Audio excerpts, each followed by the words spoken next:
Olá, boa noite. Boa noite. Boa noite. Boa noite. Boa noite. Conseguiram dar uma olhada no conteúdo da semana passada? Leram com calma? Eu li Eu um não. pouquinho, professor. Não tive muito tempo, porque a gente trabalhou na Oktober, né? Então foi Hum, bem corrida a coisa, mas essa semana já está mais tranquilo. os demais? Eu não li nada. Nada? Perdão. Eu Muito. comecei essa semana, então não tive acesso ainda a conteúdo. Tá bem. O importante é a gente pegar e, assim que possível, já dando uma olhada, dando uma lida, sempre pensando naquela questão de não deixar acumular, né, o conteúdo. E esse conteúdo dessa disciplina a gente vai construindo. Então, lá na frente a gente vai estar precisando nessa aula a gente já vai ter que entendido um pouquinho da aula passada, tá? Então é uma construção aí durante as aulas que a gente vai fazendo, tá? Até para chegar lá no ápice da disciplina, lá onde a gente vai trabalhar a parte dos lançamentos ali, a montagem e estruturação dos demonstrativos aí do balanço e do DRE, tá? É importante dar uma revisada aí quem não fez ainda, tá? Ah, continuando então, da semana passada, pessoal, quem estava aí na aula, alguém lembra o que a gente viu, o que a gente conversou? Vocês recordam? A gente viu sobre o que era a contabilidade, né? Vocês lembram algum conceito? O que faz a contabilidade? Só com o que vocês recordam, assim, da nossa aula. O balanço da empresa, né, professor? Eu lembro. Tá, O FINS, COFINS ali, né? A gestão da empresa, né? O plano de contas, tudo eu anotei semana passada, né? tá, o que a gente foi conversando, né? Isso, aham. Então, na verdade, a contabilidade ela vai ser responsável porque tem o objeto da contabilidade. O que é o que a contabilidade trabalha com o quê? Ela estuda o quê, né? Ela estuda o patrimônio da empresa, tá? Ela controla. Então, a contabilidade ela vai estar efetuando o registro e o controle do patrimônio das empresas, basicamente, né? Então, se a gente pegar esse conceito amplo e tentar resumir ele, vai ser nesse sentido, né? A gente viu também que a gente tem uma teoria, né, que é a utilizada, né? A mais utilizada, né? Vocês lembram que teoria é essa? Teoria Patrimonial? isso, patrimonialista, tá? E ela tem uma questão nessa teoria, que ela tem uma divisão das contas. Vocês lembram que divisão das contas que a gente tem a partir dessa teoria? As contas são divididas em contas de patrimônio e de resultado. Tá? Então, as contas patrimoniais, basicamente, são as contas que a gente vai utilizar lá no balanço, como ativo, passivo e patrimônio líquido, e as de resultado que a gente vai utilizar para apuração do resultado, lá no demonstrativo de resultado do exercício, né, da empresa. Tá? Então, esse demonstrativo vai fazer a apuração do lucro, e o balanço a gente vai enxergar como um todo, né, a situação patrimonial da empresa, né? Então, essa teoria patrimonialista, divisão das contas em contas patrimoniais e contas de resultado. A gente vai trabalhar mais à frente, a gente vai conversar sobre o método das partidas dobradas, né? Se vocês lembrarem, lá o Titio criou o método das partidas dobradas, tá? E a gente viu a questão dos princípios também. Alguém lembra algum princípio aí? Um princípio contábil. A gente viu lá que tinham 7, né? E um acabou se incorporando no outro lá. Se incorporou no outro, igual daquela questão do período inflacionário, que o país viveu, então a gente tinha o registro pela a atualização, né? Hoje a gente não tem mais essa atualização, tá? Então só o registro pelo valor original. Então, algum princípio vocês lembram aí que a gente conversou sobre ou não? Lembro nenhum. Princípio da entidade. Da entidade. O que diz o princípio da entidade, será? Se a gente usou um resumo, um exemplo assim bem claro do que acontece nas empresas aí, né? Não é aquele que não pode misturar a vida pessoal com a da empresa, as contas? Perfeito, Paulo. Exatamente. Então a gente saber distinguir, né, são pessoas distintas, né? Então esse princípio ele diz que quando a gente constitui uma empresa, por exemplo, o dono da empresa coloca dinheiro nessa empresa. A partir desse momento da inclusão do dinheiro na empresa, esse dinheiro é da empresa.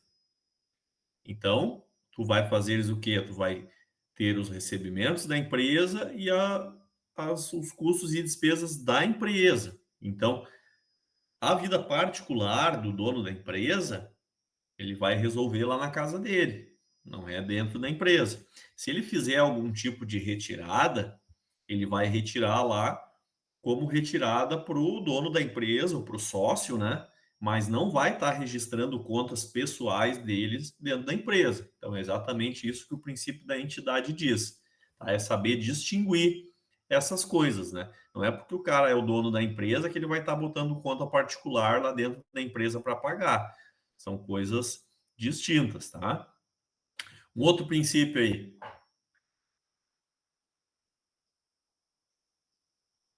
O que diz o princípio da competência? Registrar as receitas e despesas no período em que ocorrerem, certo? Então, lembrem daquela historinha, né? O cara abasteceu no mês de fevereiro lá e pagou só em março. Pagamento é uma coisa. Agora, se ele consumiu aquele combustível em fevereiro, tu tem que registrar lá na data da aquisição e do consumo, né? Que aconteceu em fevereiro, tá? Então, isso é o princípio da prudência. Princípio da continuidade, que tu faz os registros imaginando que essa empresa vai continuar existindo, né? Tem o princípio da prudência. Vocês lembram o princípio da prudência, o que diz? Maior valor para o passivo e menor valor para o ativo, né? Então, é prudência em que sentido, né? No ativo, a gente vai registrar aqueles valores que a gente tem a receber. Então, se a gente tem uma dúvida se vai receber 100 ou 80, eu vou registrar 80 porque eu não vou contar com aquele 100, né? Pode ser que eu não receba. E no passivo, que são as contas que a gente tem lá para pagar, a gente vai registrar exatamente o contrário, porque é mais prudente eu fazer uma reserva maior de valor do que menor, para mim não me apertar numa eventual dívida acima daquilo que eu tinha previsto. Tá? E então esses princípios é interessante, tá, pessoal, a gente pegar e dar uma revisada neles, que eles servem de base, né? Na verdade, isso vai nortear toda escrituração, né? Então, se não seguir um princípio, tu está seguindo a regra principal do jogo, né? No caso da contabilidade, tá? Mas a gente cabe entender, mas depois para os lançamentos a gente já vai ter na prática isso, mas a gente mais essa separação na hora de tu pegar lá os atos e os fatos, né, e conseguir realizar a separação deles para efetuar os lançamentos contábeis, né? Então, mas é importante a gente entender essa essência deles, tá? Como que ocorre. Então, se alguém tiver alguma dúvida com relação a eles aí, a gente pode conversar depois, tá? A gente vai fazer algumas atividades também sobre isso para vocês gravarem isso melhor. A gente viu também a questão do regime de competência e regime de caixa, tá? Que vem muito com o exemplo que eu disse antes. Isso está claro para vocês também?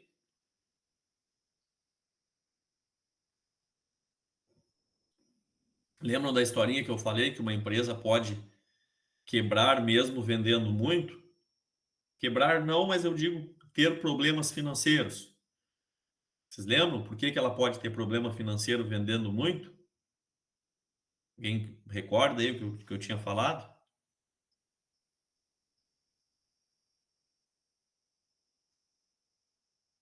por causa de dar muito prazo, aí ele tem que pagar, né, as contas dele, dando muito prazo para o cliente, acaba complicando um pouco para ele, no caso. Não sei se é isso. Exatamente, tá? Então, quando a gente tem o quê?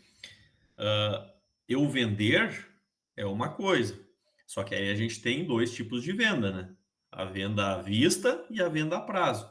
Se eu somente vender a prazo para receber daqui 90 dias e eu ter que pagar os meus fornecedores daqui 30, eu tenho uma dor de cabeça, certo? Eu vou ter 60 dias a mais lá para receber aquele dinheiro de volta das vendas que eu fiz para conseguir pagar os meus fornecedores.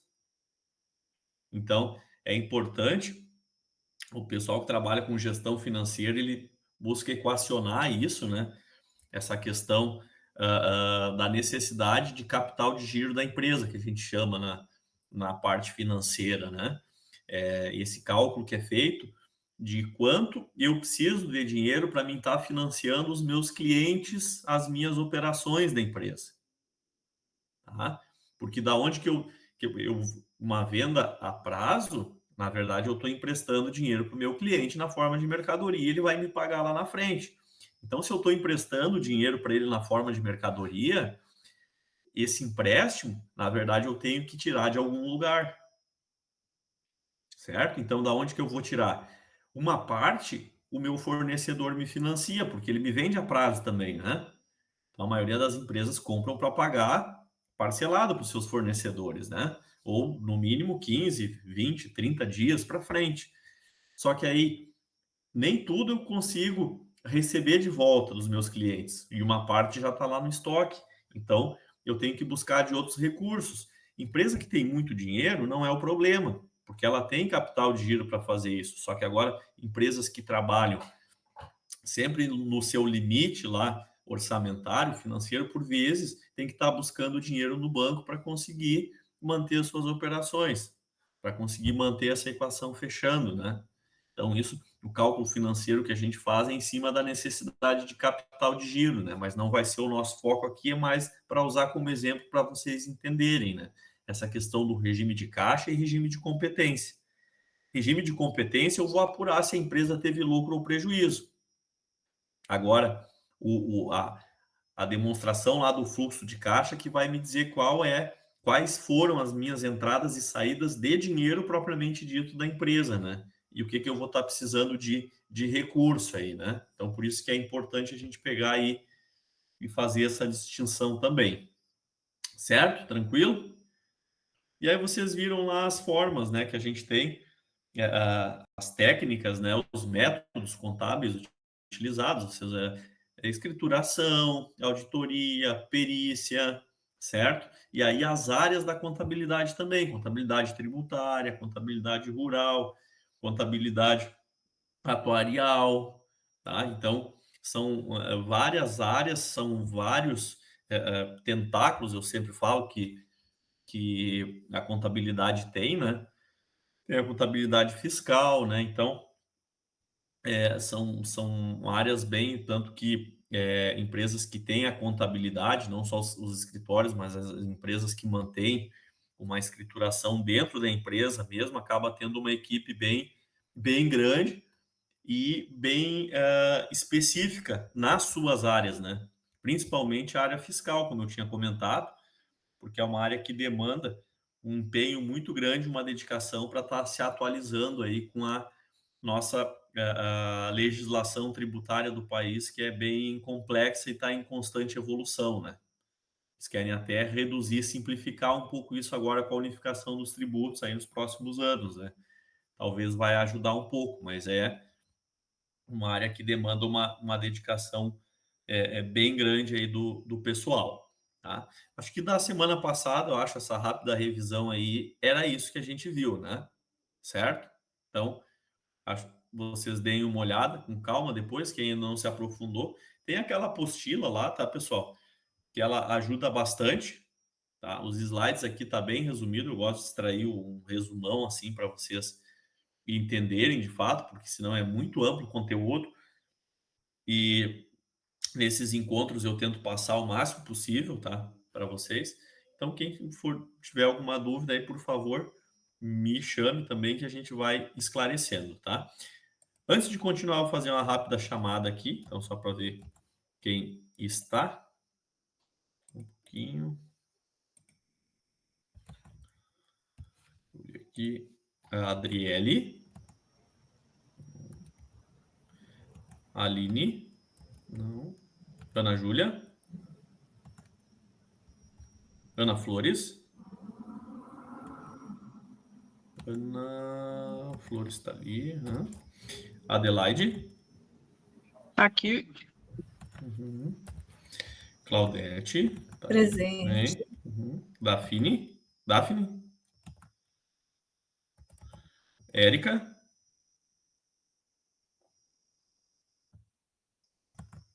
Érica não também.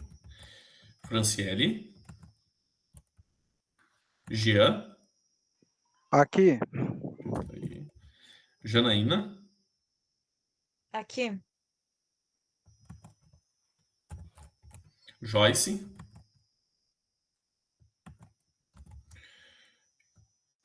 Kathleen.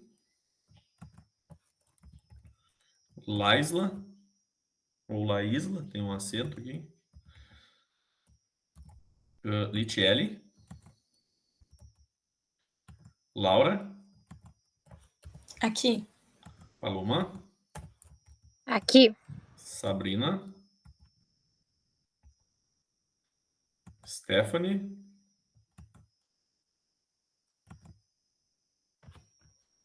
Ok, Stephanie.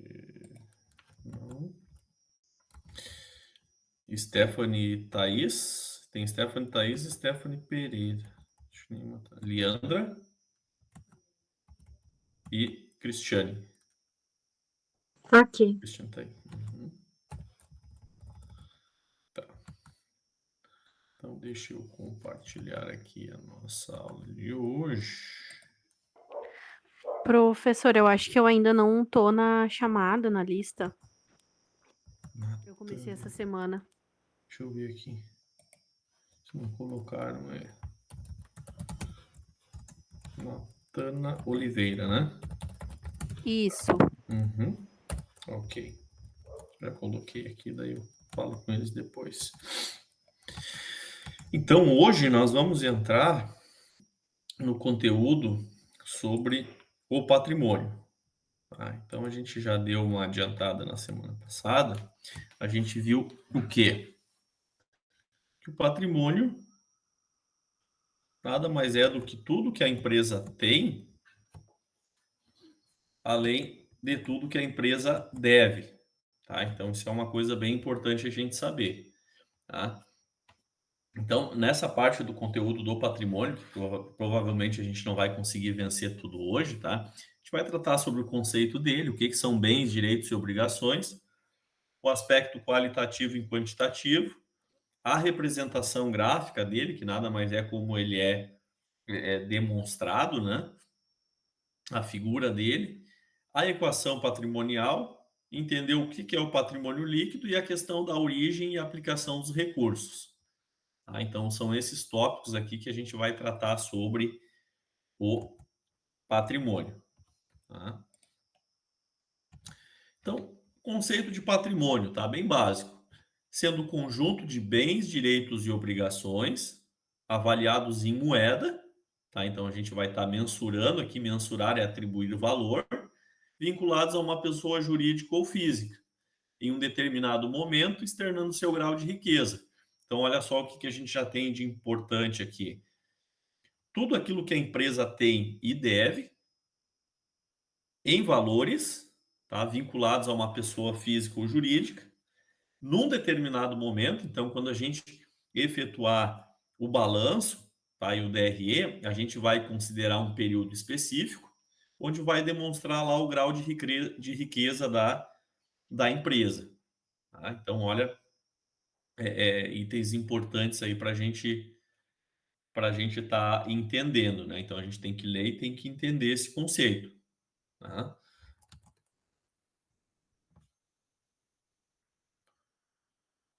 O que são bens? Então vamos começar lá. A gente viu que patrimônio são bens, direitos e obrigações. Bens é toda coisa que tem utilidade, tá? E sobre o qual a empresa tem o direito da propriedade e da posse. Há valores materiais da empresa, como prédios, máquinas, dinheiro, mesas, equipamentos, tudo aquilo que a empresa tem, seja na forma de propriedade ou posse, a gente vai chamar de bens. Tá? Esses bens eles podem se classificar em imóveis e móveis. Tá? Os móveis eles podem ser fungíveis quanto consumíveis. Tá? O que quer dizer isso, pessoal? Tá? Imóveis é tudo que a gente pode incorporar ao solo. Por exemplo, um prédio, tá? É um imóvel. A gente incorporou ele ao solo, tá? Já um móvel, a gente consegue movimentar ele, tá? Por exemplo, uma mesa, uma cadeira, um armário, um balcão, tá? Já os bens móveis fungíveis, a gente pode substituir por outros da mesma espécie, qualidade e quantidade. Que exemplo eu posso estar usando aqui? Tá? A gente pode considerar o dinheiro. Tá? O dinheiro a gente pode substituir por outro tipo de espécie de dinheiro, qualidade, quantidade, né? Isso que são os bens fungíveis e o exemplo mais claro é o dinheiro, tá? Já os consumíveis são os bens móveis cujo uso, a utilização dele vai importar na destruição imediata, tá? Um exemplo a gente pode usar o material de consumo, por exemplo, né? A gente vai estar utilizando lá e vai acabar destruindo ele.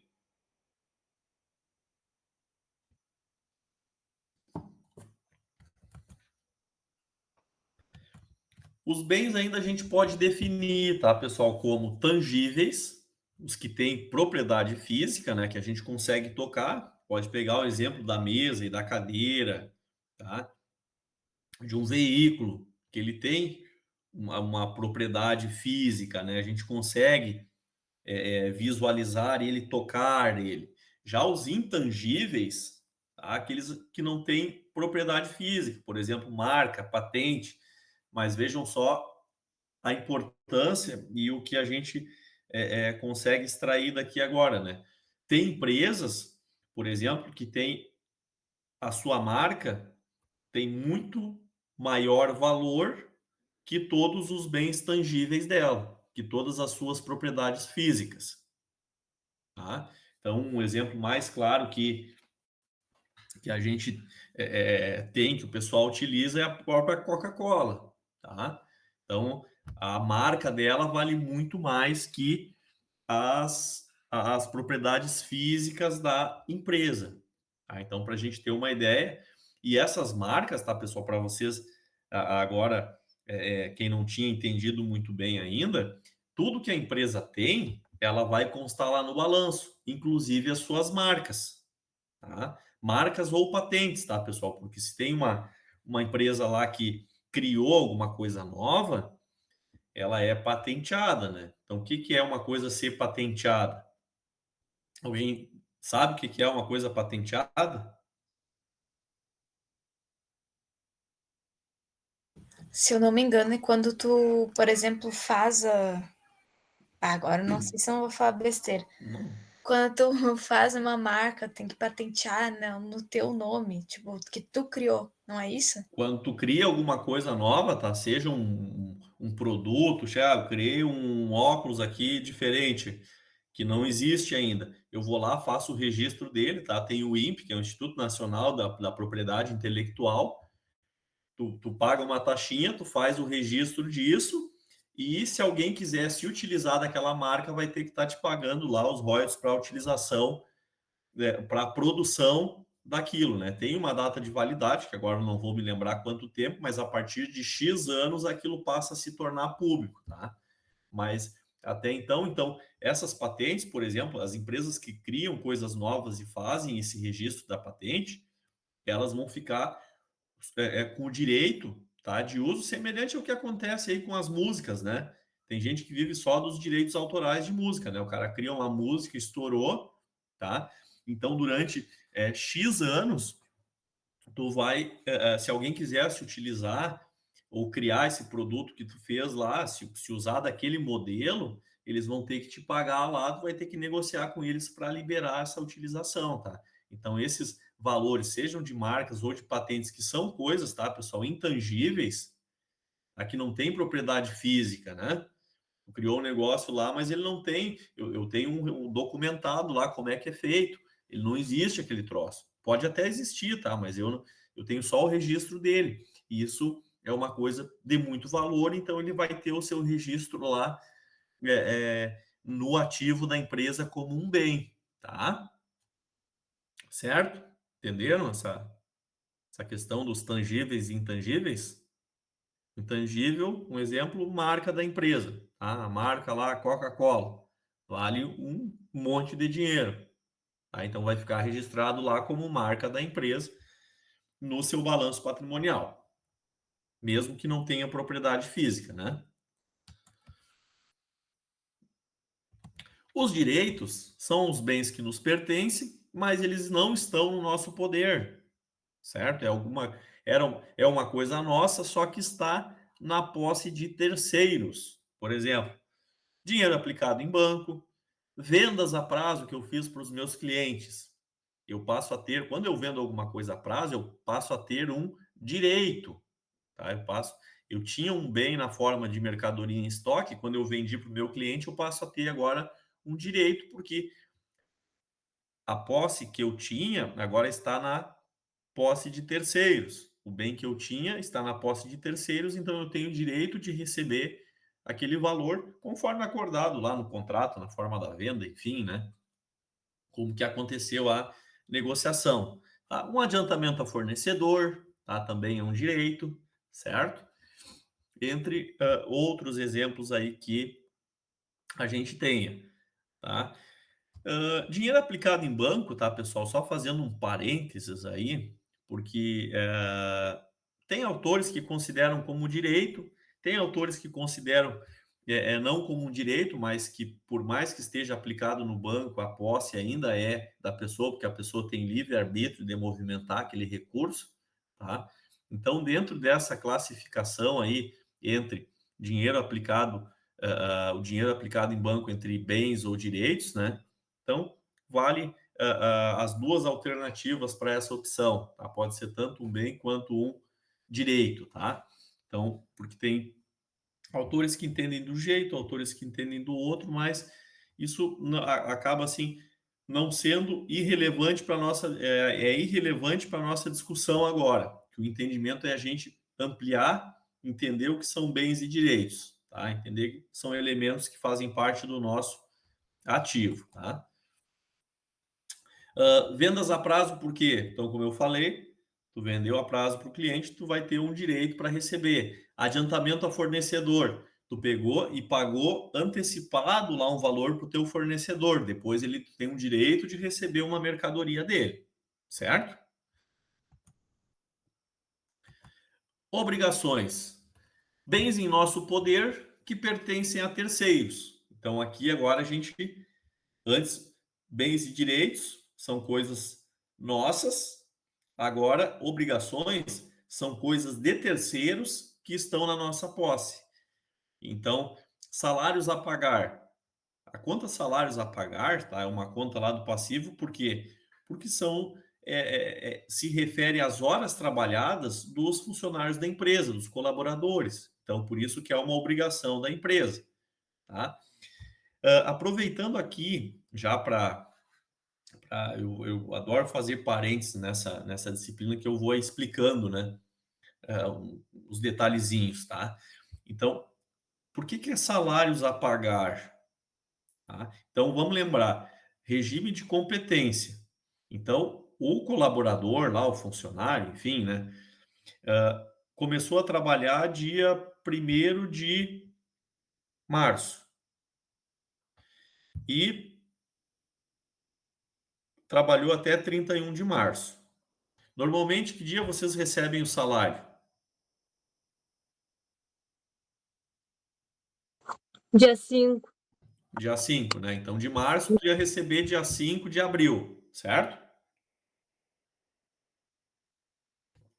Esse dia 5 de abril, eles estão te pagando a folha de março, que tu trabalhou de 1º a 31 de março.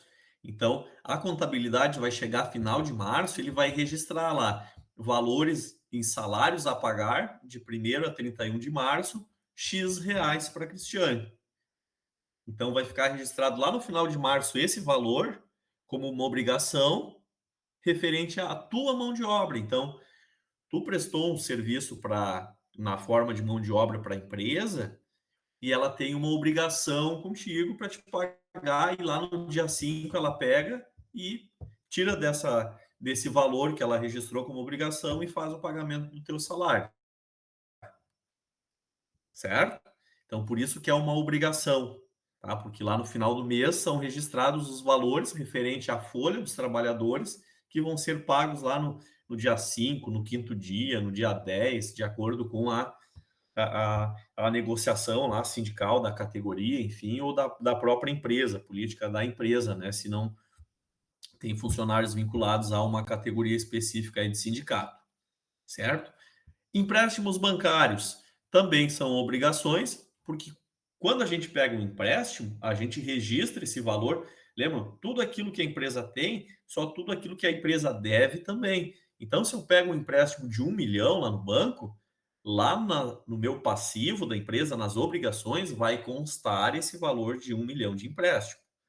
Pois quando a gente conhecer a estrutura do balanço lá patrimonial do DRE, a gente vai entender a questão. No final desse material de hoje, tem a questão da origem e aplicação dos recursos. Então, as obrigações, os empréstimos, eles vão fazer parte dessas obrigações. Então, a empresa pegou um empréstimo, o valor vai estar registrado ali na parte das obrigações no passivo da empresa. Imposto a recolher, a mesma coisa, é a mesma lógica da folha salarial. Eu tive de 1º a 31 de março, tudo que eu vendi e que tinha imposto, eu fiz a apuração, só que a guia do imposto eu vou pagar lá no dia 15, no dia 20, sejam os encargos, né, trabalhistas, enfim. Então, os impostos, eles também vão ficar registrados lá como obrigação. Tá certo? Ficou claro isso para vocês? Então, são todos os registros, né, que a empresa tem a pagar, vão ficar registrados como obrigações. Tá claro, pessoal? Vocês estão entendendo aí? Se não estão entendendo, vocês falem. Agora é a hora. Eu tô entendendo. Tá. Os Tô outros. entendendo também. Tá. E os outros estão bem Bem quietinhos. tranquilo, professor. É? Tô entendendo também. Então tá bem. Então vamos seguindo o baile. Aspecto qualitativo e quantitativo. O que quer dizer isso, né? Qualitativo, a gente dá nomes aos elementos do patrimônio, tá? Permitindo que se conheça a natureza de cada um. O que é dar nomes aos elementos do patrimônio? Por exemplo, o dinheiro em espécie da empresa. Aonde que vai estar registrado esse dinheiro? A gente vai ver mais adiante a questão do plano de contas. Todo o dinheiro que transitar pela empresa, ele vai passar pela conta chamada caixa. Todos os veículos que a empresa tem, vai estar registrado lá na contabilidade, na conta chamada veículos. Tá? Todas as mercadorias que a empresa tem, ou matéria-prima, vão estar registradas na conta estoque. Tá? Certo? Isso é o aspecto qualitativo, a gente dar nomes a esses elementos. Tá? Já o quantitativo, a gente vai estar atribuindo valores. Tá? Então, lembra lá do início que a gente viu, né? Do conceito de patrimônio, né? Avaliados em moeda corrente.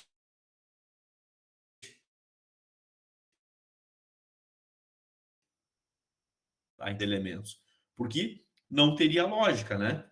Eu fazer o registro de controle do patrimônio se eu simplesmente pegar lá no meu balanço e olhar, veículos. Tem 5 veículos na empresa. Não me diz muita coisa. Diz que tem 5 veículos, mas qual é o valor desses veículos? Ah, tem o caixa ali. Tá, mas quanto que tem no caixa? Ah, o estoque, mas quanto que tem no estoque? A conta clientes lá a receber, quanto que tem nessa conta? Então a gente vai estar trabalhando sempre com o aspecto qualitativo e com o aspecto quantitativo, além dos nomes, porque a gente tem que separar para os grupos até para a nossa contabilidade registrar certo, a gente vai estar atribuindo valores, tá? Aqui a representação gráfica, tá, pessoal? Ó, então se a gente olhar, no lado esquerdo de vocês têm o ativo, que ele é composto pelos bens e pelos direitos. No lado direito, a gente tem o passivo, que é composto pelas obrigações. Então, a gente olhando assim, por isso que eu falo para você, o patrimônio da empresa é tudo que ela tem, o que está em azul ali, e tudo que ela deve também, tá? Que é o passivo. Essa classificação ali, tá, pessoal? Não, o pessoal às vezes confunde que eu coloquei bens e direitos, tá? Então o pessoal acha que sempre tem que colocar os bens primeiros e os direitos depois, na sequência lá na montagem do balanço, mas não, isso tem uma ordem, tá? Lógica que a gente vai aprender quando a gente vê o plano de contas lá, que no ativo os elementos vão ficar por ordem de liquidez e o passivo por ordem de exigibilidade. Tá? Então, mais à frente, a gente vai entender o que é isso. Então, no ativo, por exemplo, liquidez é o que é mais líquido. Então, o que é a coisa mais líquida dentro da empresa lá? A água, certo? Mas não é disso que nós estamos falando agora. A real lá é o dinheiro em espécie. Por isso que a conta caixa sempre vai ser a primeira lá no balanço patrimonial. E provavelmente lá imóveis vai ser a última ali do ativo. Por quê? Porque é a coisa mais difícil da gente transformar em dinheiro. O que é mais fácil transformar em dinheiro? Eu vender um veículo ou vender um imóvel? O que vocês acham?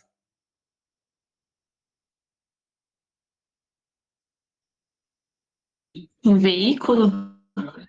Um veículo, né? Que é o valor menor.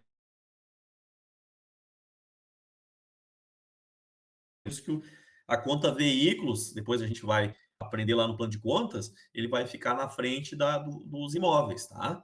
Então, ordem de liquidez é exatamente isso. É ordem, o caixa primeiro e a coisa menos líquida lá por último, né? E no passivo, a exigibilidade, o que é? Aquelas contas que vencem primeiro, elas vão ficar por primeiro, tá? Então, aquilo que é nos exigido antes, certo? O que é essa equação patrimonial, então? Para o balanço refletir essa situação financeira da empresa, o total do ativo ele tem que ser igual ao total do passivo. Tá? Então, regra: o ativo sempre tem que ser igual ao total do passivo. Tá? Isso é regrinha, a gente tem que gravar. Umas regrinhas a gente tem que gravar. Outras coisas a gente tem que entender. Mas isso a gente tem que gravar porque isso vai nos facilitar muito mais à frente. Como nem sempre a soma dos bens e direitos é igual à das obrigações, a gente tem uma diferença.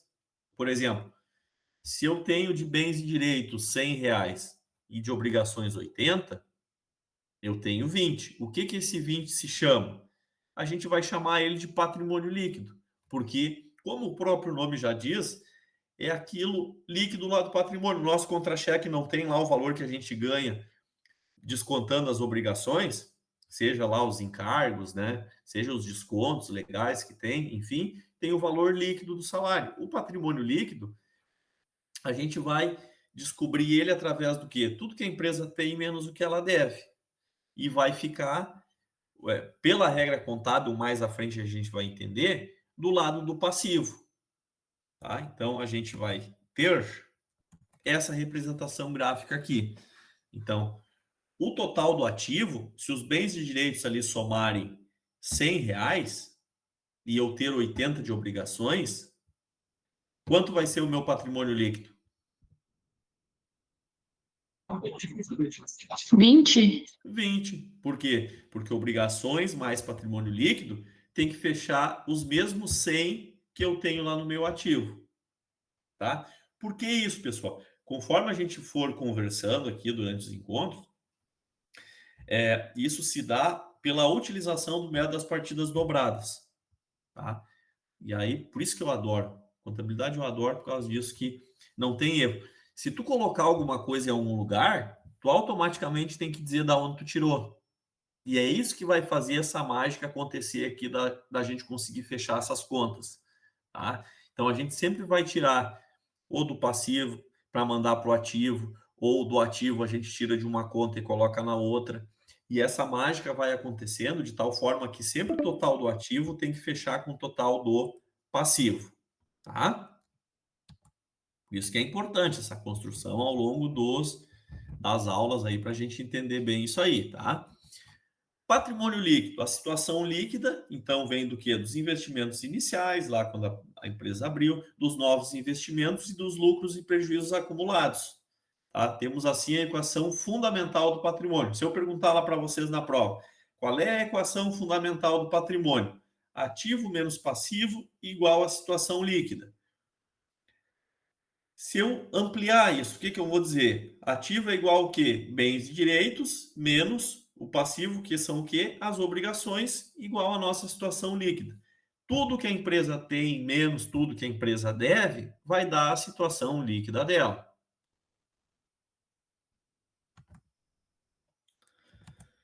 Quais situações possíveis a gente pode ter do patrimônio? Ativo maior que passivo, ativo menor que passivo, ativo igual ao passivo, passivo igual a zero e ativo igual a zero. Tá? 5 situações, vamos entender cada uma delas. Tá? Ainda assim, o ativo maior que o passivo, tá, pessoal? Ela pode ser uma situação líquida positiva, favorável ou superavitária. Superavitária é quando a gente trabalha com entidades sem fins lucrativos ou a contabilidade pública, tá? Que a gente diz que a gente teve superávit. Na notícia aí vocês escutam falar, né? Ah, teve o superávit primário, lá quando se fala de economia, enfim, né? Para a contabilidade pública e para as entidades sem fins lucrativos, eles não têm lucro. Eles visam o superávit, ou então podem ter o déficit também, tá? Mas aqui, quando o ativo for maior que o passivo, é uma situação líquida positiva, favorável, superavitária, certo? É isso que a gente tem que entender, certo? Se eu perguntar lá, quando o ativo é maior que o passivo, a situação líquida é? Vocês vão responder? O que vocês vão responder? Positiva? Positiva, ok. Tá. Já, aqui a gente tem uma situação, né? Onde o ativo é maior que o passivo. Ó. Tenho 150 lá de bens e direitos, tenho 100 de obrigações, meu patrimônio líquido tem que ser 50 para fechar os 150. Certo? Entenderam? Ficou claro isso para vocês? Se a gente pegar e colocar, né, na matemática lá, numa fórmula no quadro, né?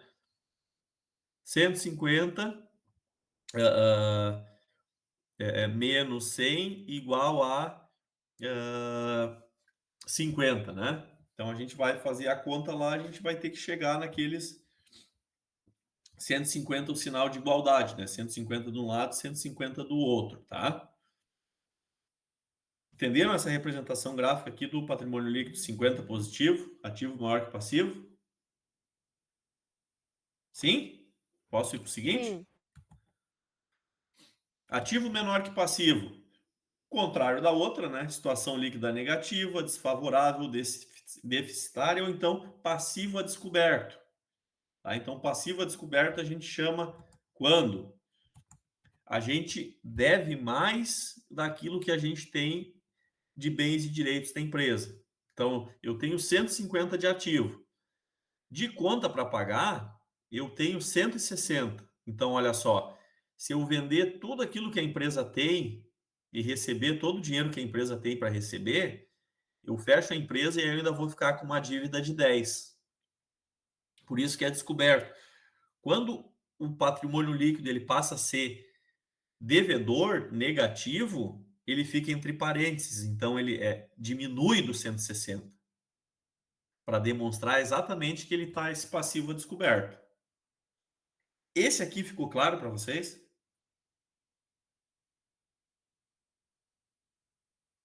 Que ele é negativo porque o total do ativo tem que sempre ser igual ao total do passivo. Para ele fechar nesse caso aqui, como eu tenho mais obrigações, o patrimônio líquido fica negativo, tá? E contabilmente, entre parênteses, quer dizer que ele é negativo, certo? Tá tri para vocês? Certo. Tá certo. Tudo certo. Ativo igual ao passivo, situação nula ou equilibrada. Isso aqui é quando o cara lá, tudo que a empresa tem, ela deve e o patrimônio líquido lá tá zerado, tá? É uma situação, dizer assim, isso é bom ou é ruim? Nunca a gente faz uma análise de um demonstrativo só sem comparar com anteriores, sem fazer uma análise macro do mercado, o que está acontecendo, a situação econômica, enfim.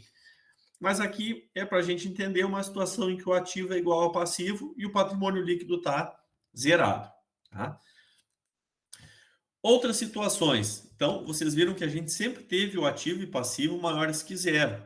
Então, quando que estes poderão ser iguais a zero, tá, pessoal? Então, passivo igual a zero, quando dá a constituição da empresa. Então, o que é constituição? Quando a empresa começa as suas atividades. Tá? Então, ela não pegou dinheiro emprestado de terceiros, por exemplo. Tá? Então, a gente vai ter o passivo zerado. Então, o patrimônio líquido vai ser exatamente o valor dos bens e dos direitos. De obrigações, a empresa não tem nada. Então, esse é um exemplo tá, comum quando a gente tem uma constituição na empresa, certo? O balanço de abertura lá dela vai ser exatamente isso. Vai demonstrar o patrimônio líquido ali, onde vai constar o valor que os sócios colocaram quando abriram a empresa, e lá no ativo a gente vai enxergar onde esses valores foram aplicados dentro da empresa. E o contrário, quando o ativo for igual a zero, é quando a gente encerra a empresa, né? Então, quando a gente tem esse encerramento, a gente pega aí tudo aquilo que a empresa tinha de bens e direitos, ela acabou quitando as suas obrigações. Nesse exemplo aqui, além de ter quitado ou vendido todo o seu ativo, a empresa ainda ficou com 50 de obrigações, por isso que ela está com o patrimônio líquido ali negativo. Tá? Então, esse é um exemplo onde a empresa encerrou suas atividades e ainda ficou com 50 de obrigações para com terceiros. Por isso que o patrimônio líquido dela ficou abaixo de zero. Tá? Ficou menos 50 nesse exemplo aqui. Certo?